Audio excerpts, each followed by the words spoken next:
Et salut à tous et à toutes les amis. Aujourd'hui on se retrouve pour une nouvelle vidéo critique sur Parasite.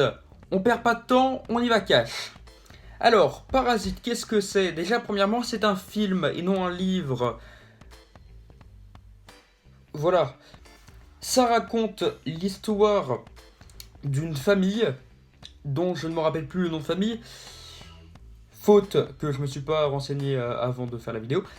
Et qui, au fur et à mesure du film, vont être employés par une famille riche et qui vont essayer de vivre à leurs dépens. Sans trop spoiler, c'est ça l'histoire. C'est réalisé par Bong Joon-ho, je me suis pas foiré sur le nom, qui a réalisé par exemple comme film que vous pouvez connaître Snowpiercer, le transpersonnage, avec Chris Evans, que je recommande beaucoup étant donné que je n'ai vu que la moitié du film. Yes. Vraiment, j'ai beaucoup aimé Parasite. Étonnamment, je pensais pas que j'allais autant aimer ce film. Ça m'a vraiment surpris. Il y a des moments de tension. Ça me fait, il y a une scène qui fait beaucoup, qui m'a vraiment tendu. Ouais, j'ai beaucoup, je bug. Il y a vraiment une scène où j'ai ressenti de la tension parce que elle est hyper bien mise en scène. C'est très rare maintenant que j'ai de la tension quand je regarde un film parce que premièrement, euh, c'est par exemple si c'est un gros blockbuster comme Avengers Endgame, je sais qu'il va y avoir des suites, donc je me dis, bon, il peut peut-être mourir maintenant, mais il mourra pas après, il va revenir après. À part Iron Man, lui il est vraiment mort, hein. Donc vous le reverrez pas. Désolé d'avoir spoilé Endgame, je pense que tout le monde l'a vu. Sur ce coup-là, je me fous. Voilà. Et vraiment, Parasite, j'ai vraiment apprécié ce moment. C'était déjà, c'était humoristique. Il y avait de l'humour qui était très très drôle, fine mais drôle. Il y avait aussi des moments qui sont un peu flippants. Honnêtement, il y a un moment avec un personnage spécial qui m'a fait flipper. Ah, j'étais pas bien dans la salle, on était trois, j'étais pas bien, je me suis dit, espérons qu'il va pas venir sur moi. Ah, ça m'a fait flipper. Et vraiment, film, film très bien. Il a la fin, sans spoiler, la fin fait beaucoup penser à mon court métrage. Si vous ne l'avez pas vu, allez le voir, ça s'appelle Goodbye, c'est la vidéo que j'ai faite juste avant. Elle est sortie lundi. Je fais de la promo pour mes vidéos. Allez la voir, c'est très bien. Honnêtement, je recommande beaucoup Parasite. Parce que quand on est cinéphile, il y a des moments, des scènes, des plans qui sont vraiment, mais vraiment magnifiques. Des plans larges qui sont hyper bien faits. Où on voit par exemple la mère et la servante dans la cuisine pendant que la fille est dans les escaliers, un grand plan large comme ça, où on voit la fille écouter la conversation entre la mère et la servante. C'est vraiment hyper bien joué. Le réalisateur Bong Joon-ho, je sais pas vous courez encore, est vraiment, c'est vraiment un bon réalisateur. J'avais déjà pu le voir dans Snowpiercer, mais vraiment il est hyper bon comme réel. Et j'aime beaucoup son cinéma. C'est peut-être un film coréen, peut-être c'est aussi un film d'auteur, donc ça peut peut-être repousser quelques personnes à aller le voir parce que ils peuvent se dire oh, c'est coréen, c'est pas sous-titré français, c'est pas non c'est sous-titré français, c'est pas en VF, c'est un film d'auteur. Mais honnêtement, j'ai je pense que j'ai trouvé la pépite de l'année. L'année n'est pas encore finie, mais je pense que j'ai trouvé le chef-d'œuvre de cette année. Avengers Endgame, c'est un blockbuster, je peux pas qualifier ça de chef-d'œuvre, même s'il va bientôt battre Avatar. Je peux pas qualifier de ça de chef-d'œuvre, c'est différent. En fait, c'est différent, c'est pas la même culture, c'est différent. Et voilà. Mais attendez, qu'est-ce que j'entends? Connard, fais une critique sur Child's Play. Quoi? Tu veux que je fasse une critique sur Child's Play? Est-ce que vous voulez une critique sur Child's Play? C'est vrai, j'ai oublié, vous regardez la vidéo donc vous pouvez pas répondre en direct. Et ouais. Je te bute si t'en fais pas une, enfoiré. Ah d'accord, tu vas me buter si j'en fais pas une. Bah c'est formidable. Et bah, je pensais qu'on allait faire juste une critique sur Parasite, mais on est parti pour une critique sur Child's Play, la poupée du mal. Alors, Child's Play. Tout d'abord,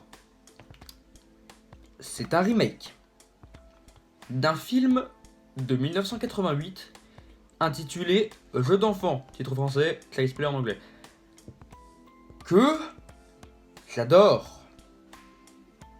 C'est, à mon sens, la meilleure trilogie des années 80. 80-90. J'aime beaucoup Halloween, j'aime beaucoup Freddy, j'aime beaucoup Vendredi 13, mais j'adore Child's Play. Le personnage de Chucky est iconique. Son sens de l'humour, comme Freddy, son sens de l'humour est vraiment trop bien. Brad Dourif, qui l'interprète dans les originaux, est incroyable. Faut le dire, il est incroyable. C'est le rôle phare qu'il a eu dans toute sa carrière. Il avait beau jouer, il a joué dans Vol au-dessus d'un coucou avec Jack Nicholson, qui était un très bon film. Et il a même obtenu un Oscar pour ce rôle. Mais Brad Dourif, pour Chucky, c'était... Voilà. Honnêtement, on peut pas faire mieux. Parce que dans le remake, c'est Mark Hamill. J'aime aussi beaucoup Mark Hamill, Luke Skywalker, entre autres, et aussi le Joker de la série animée Batman des années 90. J'aime beaucoup Mark Hamill. Mais par rapport à l'original, je trouve que Mark Hamill, là, il est assez différent en fait. Pour résumer, Andy se voit offrir par sa mère une poupée Buddy, qui est automatisée et qui est un robot. Et il y a un mec qui a modifié la poupée pour que tous ces contrôles qui étaient restreints, dire des gros mots, la violence, tout ça, étaient inhibités. Genre, il n'y a plus rien. Il fait tout. C'est la poupée, la poupée qui fait tout.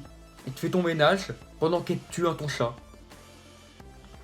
Et à cause de ça, plusieurs personnes vont mourir à cause de cette poupée. Voilà le pitch du film. Le réalisateur, je m'en rappelle plus. Les acteurs, donc Gabriel Bateman qui joue Andy, je trouve qu'il joue pas mal. Il joue pas mal. Par rapport à Alex Vincent qui joue Andy dans le film de 88, il joue vachement mieux.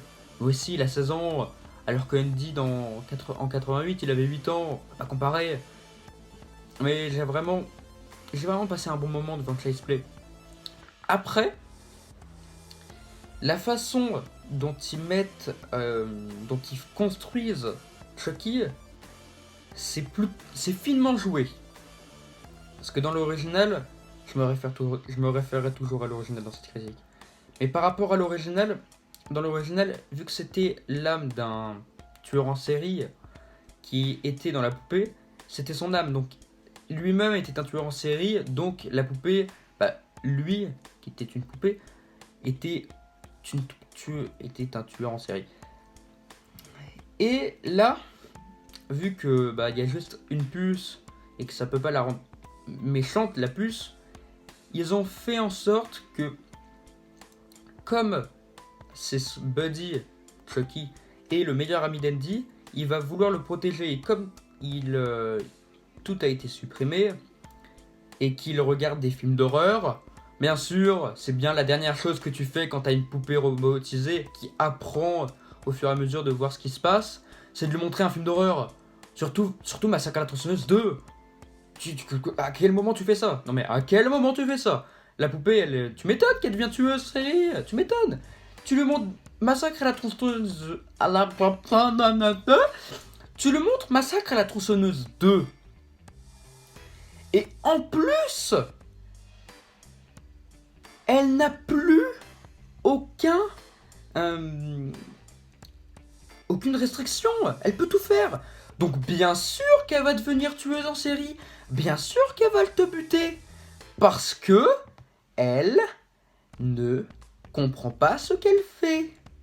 Et c'est là l'un des gros problèmes du film. Ou plutôt pas l'un des... Bah si.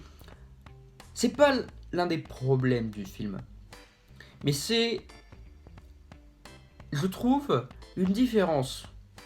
Pas un problème. Mais une différence qu'on peut apporter à l'original. C'est que, étant donné qu'elle ne prend pas conscience de ses actes, de ce qu'elle fait, que c'est mal, pour elle, tuer, c'est juste pour protéger son pote, elle est plus meurtrière. Parce qu'elle ne prendra pas conscience, donc elle tuera toutes les personnes qui veulent faire du mal à Andy, elle les butera. Alors que dans l'original, bah, il avait Charlie Ray, Chucky, ne pouvait pas tuer Andy, étant donné que il devait se réincarner dans son corps, et vu qu'il lui avait dit son secret en premier, et il devait se réincarner dans son corps pour prendre le corps d'Andy. Sauf que, étant donné que c'était une âme humaine, et bah, il prenait conscience de ce qu'il faisait, et il faisait attention à ce qu'il faisait. Il butait, mais minutieusement. Là, bah, il prend pas conscience, donc bah, il y a le policier devant lui, il va buter sa mère devant lui. La poupée va buter la mère du policier devant le policier. Ah ouais? Bah, ok, d'accord, ok. Bonne idée, bonne idée. L'un des moments que j'attendais aussi, c'est la fin. Ça faisait longtemps que je voulais voir une fin comme ça dans un film d'horreur. Et je l'ai eu. Donc je suis quand même assez content. C'était pas mal. Donc, pour Parasite, je mettrais 9 sur 10. Excellent film. Vraiment excellent. Et pour Chase Play, je pense que je mettrais, allez, 7 sur 10. Parce que malgré que le film est bien, il y a quand même des défauts. Faut quand même le dire, il a quand même des défauts. C'est pas aussi beau. Il y a un problème de caméra à un moment que j'ai plus remarqué. C'est entre les plans de drone et les plans d'intérieur. Tout ce qui se passe à terre, le plan est Full HD, magnifique. Quand ça se passe en drone, la qualité, elle est en 480p. Honnêtement, elle est en 480p, j'étais... Ah, ça pique les yeux. Ah, ça pique les yeux. Hein. Je fais la réflexion dans la tête, mais je me suis dit... ouais, c'est moche, c'est moche. Bon, la critique est finie. Bah, les critiques sont finies, hein. On se retrouve dimanche pour une nouvelle vidéo qui sera le making of de Goodbye. Ouais. Allez, à dimanche.